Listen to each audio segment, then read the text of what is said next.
শেষবেলায় ঝোড়ো ইনিংস যোগী রাজ্যের। উত্তরপ্রদেশের মুখ্য নির্বাচনী আধিকারিক নবদীপ রিনবা সোমবার জানিয়েছেন, উত্তরপ্রদেশে 8ই ডিসেম্বর পর্যন্ত ভোটার তালিকার বিশেষ নিবিড় সংশোধনের 97% কাজ হয়ে গিয়েছে।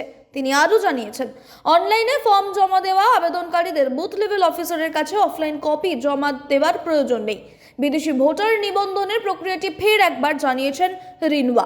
তিনি বলেছেন, কর্মসংস্থান, শিক্ষা বা অন্য কোনো কারণে বিদেশে বসবাসকারী এই রাজ্যের যে কোনো ভারতীয় নাগরিক উত্তরপ্রদেশে বিদেশি অর্থাৎ এনআরআই ভোটার হিসেবে নাম নথিভুক্ত করার যোগ্য। রিনবা জানিয়েছেন, 8ই ডিসেম্বর পর্যন্ত আমরা আমাদের 97% কাজ শেষ করেছি। অনলাইন ফর্ম জমা দেওয়ার পর অফলাইন ফর্ম বিএলওদের কাছে দেওয়ার প্রয়োজন নেই।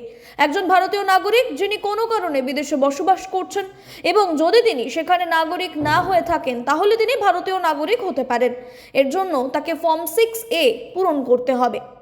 ভারতীয় নির্বাচন কমিশন 12টি রাজ্য এবং কেন্দ্রশাসিত অঞ্চল জুড়ে ভোটার তালিকার বিশেষ নিবিড় সংশোধন অর্থাৎ এসআইআর এর দ্বিতীয় ধাপ শুরু করবে।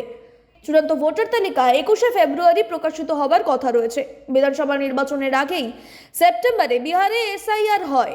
পরবর্তী ধাপে আন্দামান ও নিকোবর দ্বীপপুঞ্জ, ছত্তিশগড়, গোয়া, গুজরাট, কেরল, লাক্ষাদ্বীপ, মধ্যপ্রদেশ, পুদুচেরি, রাজস্থান, তামিলনাড়ু, উত্তরপ্রদেশ এবং পশ্চিমবঙ্গ জুড়ে এই কাজ চলছে ইতিমধ্যেই।